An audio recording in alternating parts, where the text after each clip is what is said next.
आपका स्वागत है आपके अपने चैनल एग्ज़ाम तैयारी पे। हम क्लास 10th आरबीएससी की मैथ कर रहे हैं, जिसके अंदर हमने प्रश्नावली नंबर 6, 7 कंप्लीट कर ली। आज हमारी 8 और 8 में भी हमने 14 क्वेश्चन कंप्लीट कर चुके हैं। उसकी विविध भी के 14 क्वेश्चन हमने कंप्लीट कर चुके हैं। इससे पहले हम उसके एग्जाम्पल भी कंप्लीट कर लिए हैं। आज हमारे पास हमारा 15वां क्वेश्चन है। तो आपको मैं लिख देता हूँ, ये आरबीएससी क्लास 10th की मैथ है और मैथ की भी प्रश्नमाला नंबर 8 और 8 का क्वेश्चन नंबर 15, ये चीज़ है। तो ये क्वेश्चन क्या बोल रहा है, पहले ये आपको समझा देता हूँ। किसी एक स्तंभ की चोटी का उन्नयन कोण समतल पर स्थित एक बिंदु से 15 डिग्री है। स्तंभ की ओर 100 मीटर चलने पर उन्नयन कोण 30 डिग्री हो जाता है। तो स्तंभ की ऊंचाई ज्ञात कीजिए। और एक आपको ये मान दिया हुआ है जो हमारे काम आएगा बीच में। सपोज ये एक स्तंभ है, ये एक स्तंभ और स्तंभ से कोई एक बिंदु दे रखा है हमें यहाँ पे सपोज। तो ये वाला बिंदु है, ए बिंदु मान लीजिए। इससे इस स्तंभ का उन्नयन कोण कितना डिग्री है? ये स्तंभ इतना बड़ा है, इसका उन्नयन कोण 15 डिग्री है। अब क्या बोल रहा है कि इस बिंदु से स्तंभ की ओर 100 मीटर चलने पर उन्नयन कोण कितना हो जाता है। यहाँ तक हम चले, सपोज बी बिंदु पे आ गए, तो अब हमारा उन्नयन कोण कितना आ गया 100 मीटर चलने पर। ये 15 डिग्री है, आपको दिखाई दे रहा होगा।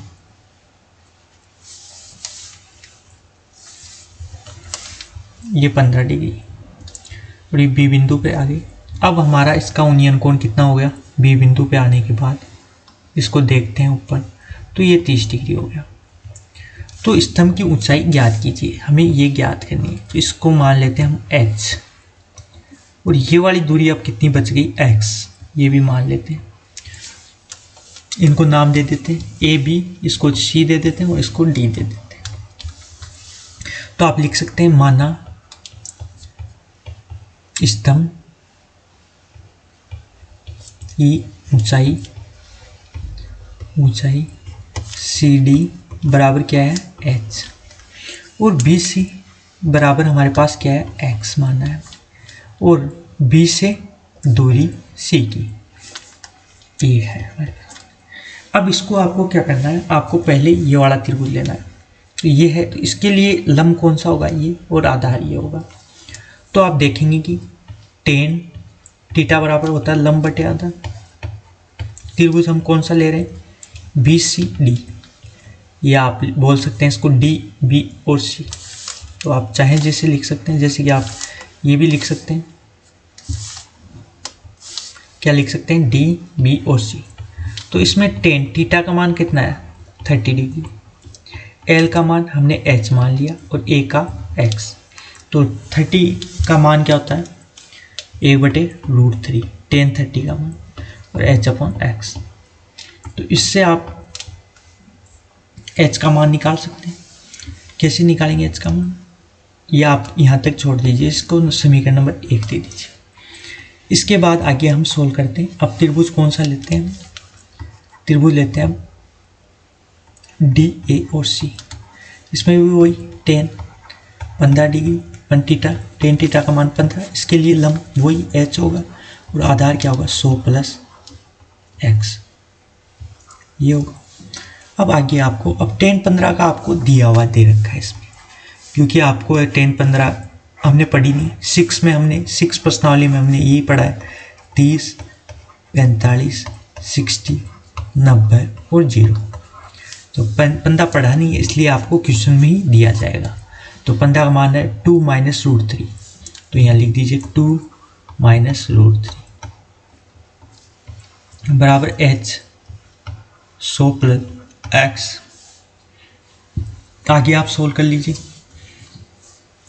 तो ये 100 प्लस को इधर ले जाइए, तो ये हो गया 100 + x, और ये हमारे पास आ गया 2 - √3 बराबर h हो गया। आगे आप इसको सोल्व करेंगे तो क्या होगा कि 100 + x तो इधर रख लीजिए आप, और ये आपको नीचे ले जाइए इसके, इस टाइप से इसको नीचे ले आए हम, कौन से को, इसको एच के। अब आपको क्या करना है, इस टाइप का क्वेश्चन कहीं भी दिखाई दे तो ऊपर नीचे इसी का अपोजिट चिन्ह चेंज करके आपको कर देना 1+√3, नीचे भी गुणा कर देना 1+√3। इस प्रकार आपके सामने एक सूत्र बन जाएगा a-b और a+b बराबर क्या होता है a² - b², ये वाला। तो ये है a-b, a+b, तो a का स्क्वायर मतलब 2 का स्क्वायर, ऊपर तो हो जाएगा हमारे पास 2 + √3 और h, और नीचे हो जाएगा a का स्क्वायर मतलब 2 का स्क्वायर 4, a का स्क्वायर मतलब 2 का स्क्वायर 4 माइनस √3 का स्क्वायर, b √3 है, इसका स्क्वायर 3, √3 का स्क्वायर 3। तो ये आपके सामने आ जाएगा x बराबर क्या होगा 2√3 और h, और नीचे हो जाएगा 4 में से आप 3 घटाएंगे तो एक लिखने की कोई जरूरत नहीं है नीचे। अब आपके सामने इतना आ गया। अब इसको समीकरण नंबर 2 दे दीजिए, और समीकरण नंबर 1 हमारे पास क्या आया था 1/√3 h/x, ये समीकरण 1 है, आप ऊपर देख सकते हैं ये वाला समीकरण 1 यही है। तो अब समीकरण 1 और 2 से, 1 है 2 से आपको करना क्या है इस क्वेश्चन में, तो आपको दिया क्या पूछा है, स्तंभ की ऊंचाई ज्ञात कीजिए, मतलब h का मान हमें ज्ञात करना है। इसमें x से हमें कोई मतलब नहीं, x चला जाए तो चला जाए। तो अब जहाँ जहाँ x है वहाँ क्या लिख दीजिए, x का मान इससे समीकरण 1 से निकालेंगे, समीकरण 1 से x का मान निकालेंगे तो आपके पास क्या आएगा x बराबर, क्योंकि x ऊपर आ जाएगा और ये √3 इधर आ जाएगा √3h, जहाँ x है वहाँ ये लिख दीजिए। समीकरण 1 से 2 में x का मान रखने पर आप लिख सकते हैं समीकरण 1 से 2 में x का मान रखने पर, तो 100 प्लस x का मान क्या है √3h, और इधर आ जाएगा हमारे पास 2h और √3h, क्योंकि इस h का हमने अंदर इंटू करा दिया। अब ये दोनों साइड प्लस का है, ये प्लस का है, तो ये कट जाएगा, क्योंकि आप इधर लाएंगे तो माइनस का हो जाएगा, तो माइनस प्लस कट जाएगा। तो आप कैसे भी कर सकते हैं। तो आपके सामने क्या आ गया 100 बराबर 2h, तो हमें h का मान निकालना है, तो h बराबर क्या आ जाएगा, h बराबर आपके सामने आ जाएगा 2 से इसको काट देंगे तो 50, तो h बराबर 50 मीटर। तो इस प्रकार आपका आंसर आ गया। काफ़ी इजी क्वेश्चन है, बस थोड़ा सा आपको है कि इसको सोल्व करने का तरीका आपको पता होना चाहिए, फिर आप इजीली इसको सोल्व कर लेंगे। तो ये क्वेश्चन आपको समझ में आ गया होगा, आप स्क्रीनशॉट भी ले सकते हैं कैसे किया, और आप इसको फिर से देखेंगे तो आप इजीली समझ जाएंगे। अब आज का हम नेक्स्ट क्वेश्चन देखते हैं। नेक्स्ट क्वेश्चन कौन सा है हमारे सामने वो देखेंगे। तो हमने 15 नंबर कर लिया, अब हमारा 16 नंबर। 16 नंबर क्वेश्चन ये दिया हुआ है, एक समतल जमीन पर खड़ी, एक समतल जमीन है जिस पर खड़ी मीनार की छाया उस स्थिति में 40 मीटर अधिक लंबी हो जाती है जब सूर्य का 49 कोण 60 से घटकर 30 डिग्री हो जाता है। तो मीनार की ऊंचाई ज्ञात कीजिए। तो ये भी उसी टाइप का क्वेश्चन है, उसी टाइप का क्वेश्चन है जैसे कि ये मीनार है, ये मीनार है, सूर्य यहाँ पे होगा सपोज, तब इसकी छाया यहाँ तक जाएगी, ठीक। इसी प्रकार तब ये कोण कितने का बन रहा है, ये वाला, तो ये बन रहा है कितना, छाया उस स्थिति में, मानी एक समतल जमीन पर खड़ी मीनार की छाया उस स्थिति में 40 मीटर अधिक लंबी हो जाती है जबकि सूर्य का उन्नयन कोण 60 से घटकर 30 डिग्री हो जाए, मतलब 30 से जो 60 से घटकर 30 डिग्री हो जाए। तो ये 60 होगा मतलब ऊपर आएगा, तब क्या कोण होगा 60, मतलब ये 60 डिग्री है, तब वो छाया 40 मीटर अधिक लंबी हो जाती है, 30 होती है। सपोज ये छिप रहा है, मतलब नीचे जा रहा है, यहाँ था और ये इधर ऐसे जा रहा है, तो ऊपर से समझ लो ये यहाँ पे 30 था ये वाला, तब तो है कि और छाया इतनी पहुँची। जैसे ये यहाँ पे पहुँचा तो इसकी छाया बढ़ गई, और कितनी बढ़ गई, 40 मीटर लंबी हो गई। तो ये है आपको 40 मीटर है, 40 मीटर। बस ये चीज़ आपको समझ में आ गई तो आप इजीली इस क्वेश्चन को आप कर सकते हैं। तो मीनार की ऊंचाई हमें ज्ञात करती है। तो मीनार की ऊंचाई माना h है, इनको नाम दे दीजिए जैसे कि a, b और c और d। उसी हमने जो पहले क्वेश्चन किया था बस उसी तरह से आपको इस क्वेश्चन को आप सॉल्व करना है। तो पहले आप त्रिभुज ले लीजिए, कौन सा आप लिख सकते हैं, माना त्रिभुज मीनार की ऊंचाई h है, वो सब कुछ आप लिख पाएंगे, वैसे लिख सकते हैं। d और b और c, तो 10 60 बराबर क्या होगा, और ये दूरी हम x मान सकते हैं। तो ये हो गया, इसके लिए लंब कौन सा हो गया h, और ये आधार x। तो आगे आप इसको, तो 10 60 का मान होता है √3 जो हमने पढ़ा है। l की जगह h, सॉरी क्योंकि लंब है, लंब की जगह हमने h मान रखा है तो h रख दिया, और x। इसको समीकरण नंबर 1 दे दीजिए, यहाँ पे छोड़ दीजिए इसको। अब लीजिए सेकंड। सेकंड में क्या है, त्रिभुज कौन सा लेंगे, DAC। तो 10 30 के लिए लंब तो वही होगा h, आधार क्या होगा x प्लस 40, x प्लस 40 होगा। तो अब 10 30 का मान होता है 1/√3, h का मान यही x प्लस 40। अब आपको क्या करना है, आपको निकालना h है, h निकालना है। तो x का मान पुट करने, तो x बराबर क्या होगा समीकरण 1 से h/√3, √3 होगा h/√3। तो x की जगह, तो इसको आगे आप सोल्व कर लीजिए समीकरण 1 को। तो √3 का ऊपर नीचे इंटू करा दीजिए, कोई फर्क पड़ा, नहीं पड़ा। तो ये √3 h/3 हो जाएगा। तो जहाँ भी x है वहाँ पे पुट कर दीजिए। अब ये समीकरण 1 2 से इसको 2 दे दीजिए, तो समीकरण 2 से x का मान पुट करने पर या रखने पर, x का मान रखने पर, क्योंकि हमें तो h का मान निकालना है तो x से हमें कोई मतलब नहीं, तो 1/√3 यूँ करूँ, h की जगह h आ जाएगा, x की जगह हम क्या रखेंगे √3 h/3/40। आगे आप इसको सोल्व कर लीजिए, आपका आंसर आ जाएगा। बस h का मान आपको निकालना है, h। इसके अंदर क्या 3 हमारा वो आ जाएगा एलसीएम, तो √3 h और ये 3 इसके साथ इंटू होगा तो 120। अब आगे इसको सोल्व करेंगे तो √3 यू करें, ये h 3h हो जाएगा, नीचे वाली हमारे पास ऐसा का ऐसा रहेगा। अब आपको इसको सोल्व करना है और आप इसका आंसर इजीली निकाल सकते हैं। तो ये h का मान हमें निकालना है, तो इधर आ जाएगा, तो ये √3, ये ऊपर चला जाएगा √3 h प्लस 120 और नीचे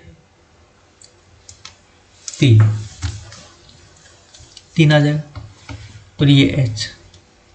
अब h का अलग अलग आप इसमें भाग दे दीजिए सभी में, किसका √3, तो इसका अलग से भाग देंगे √3 और 3 प्लस इसी में 120 में भी हम देंगे √3 और ये 3 अलग h।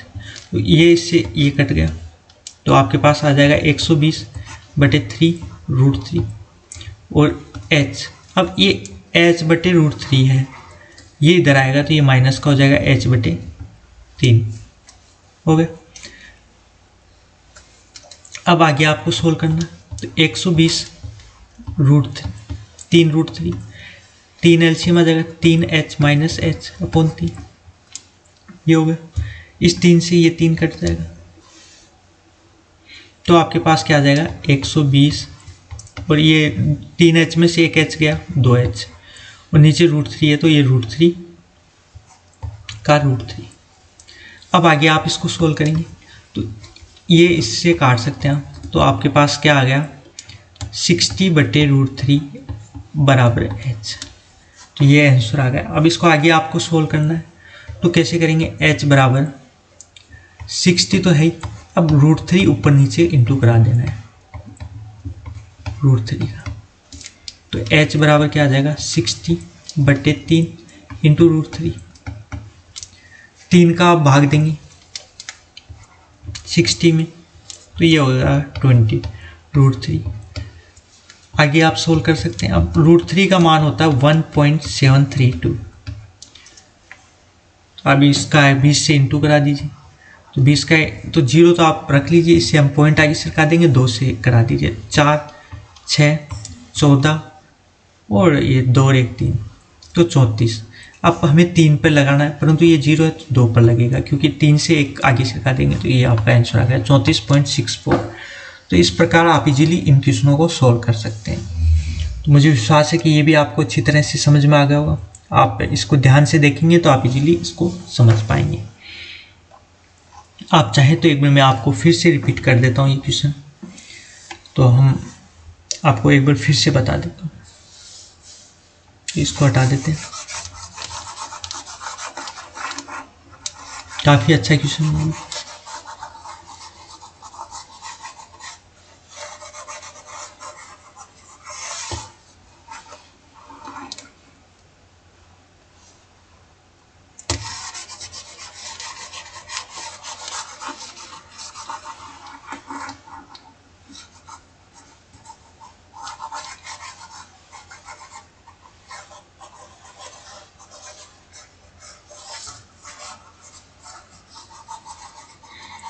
तो इसको हम करते हैं। तो इसका डायग्राम तो आपको समझ में आ ही गया होगा कि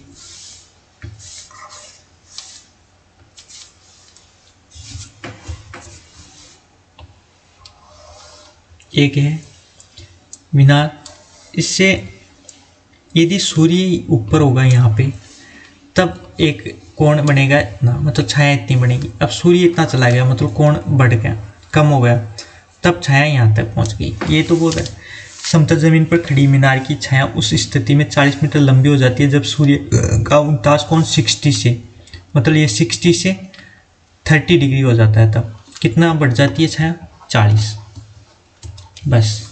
तो ये मीनार की ऊंचाई है h, ये चीज़ आपको ध्यान रखनी है। इसका आप नाम दे सकते हैं A, B और C और D, और ये दूरी आप दे सकते हैं x।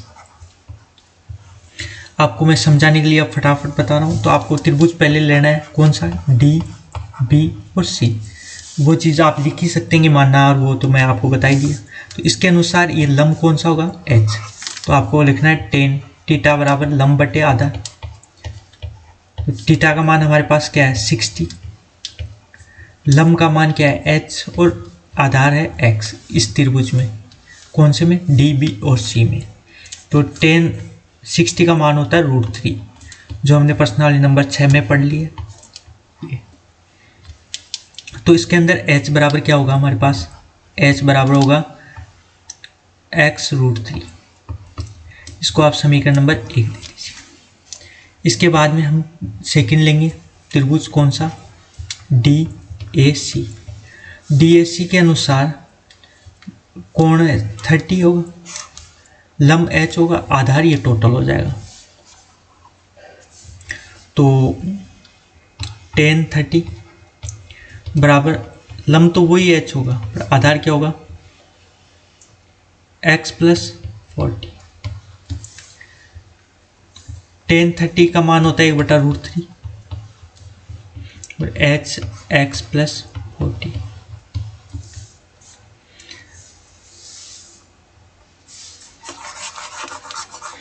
अब आपको एक चीज़ ध्यान रखनी है, क्या कि समीकरण 1 से हम पुट कर देंगे क्या x का मान, इसमें यहीं पुट कर देंगे तो और अच्छे से आपको समझ में आ जाएगा।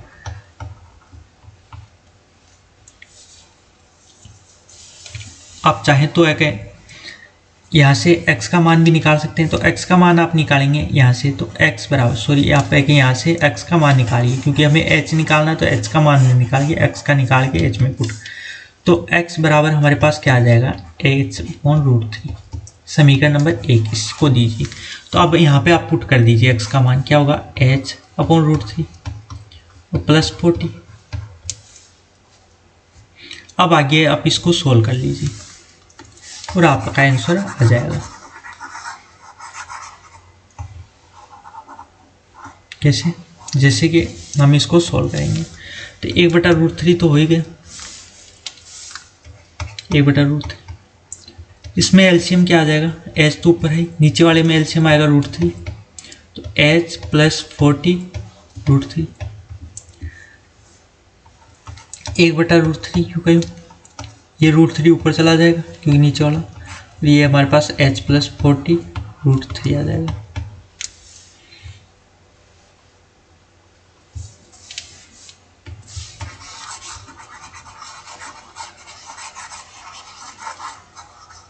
इतना आपको समझ में आ गया होगा। इसके बाद में आपको कि इसको इधर ले जाइए और इसको इधर, तो ये आप क्या आ जाएगा, h + 40√3 और ये √3 × √3 हो जाएगा क्योंकि ये √3 है, ये ऊपर जाएगा तो √3 × √3 3h आ जाएगा। अब इसको आप एक, ये है 3h, इस h को भी इधर लिए तो ये आ जाएगा 40√3 बराबर 3h - h, तो 40√3 बराबर 2h, तो 2 से इसको आप काट देंगे तो ये हो जाएगा 20, तो ये आपके इतना हो गया। इसके बाद में आपको सोल्व करना है, बस कुछ भी नहीं है अब तो आगे, बस आपको मान रखना है। ये लंबा क्वेश्चन नहीं है, बस इसका सॉल्यूशन आपको समझाने के लिए थोड़ा लंबा हो रहा है, नहीं आप इजीली इसको बहुत छोटे से कर सकते हैं। 20√3 बराबर h, तो √3 का मान होता है 1.732 बराबर h, तो बराबर h, तो h का मान आपके सामने आ जाएगा। बस आप इसको सोल्व कर लीजिए, आपका आंसर आ जाएगा। तो यही हम इसको कंप्लीट कर देते हैं अभी। तो 20 इंटू, इसको इंटू कराएंगे 2 से, सॉरी 2 से आप इसको इंटू करा दीजिए पूरे को, 2 से, तो 2 × 2 4, 2 3 6, 2 7 14, 10 लगी 1 और 2 और 1 3, तो ये हमारे पास आ गए। अब कितने पे लगाना है हमें, 3 पे, यहाँ पे पॉइंट, परंतु 2 का ही कराया हमें, ये वाला 0 है, तो इस 0 के कारण ये पॉइंट इधर से लग जाएगा और यहाँ पे आ जाएगा, तो हमारा आंसर आ जाएगा 34.64 मीटर। तो इस प्रकार आप इजीली इस क्वेश्चन को सोल्व कर सकते हैं। तो मुझे विश्वास है कि दोनों के दोनों क्वेश्चन आपको अच्छी तरह समझ में आ गए होंगे। कल इससे नेक्स्ट के क्वेश्चन करेंगे।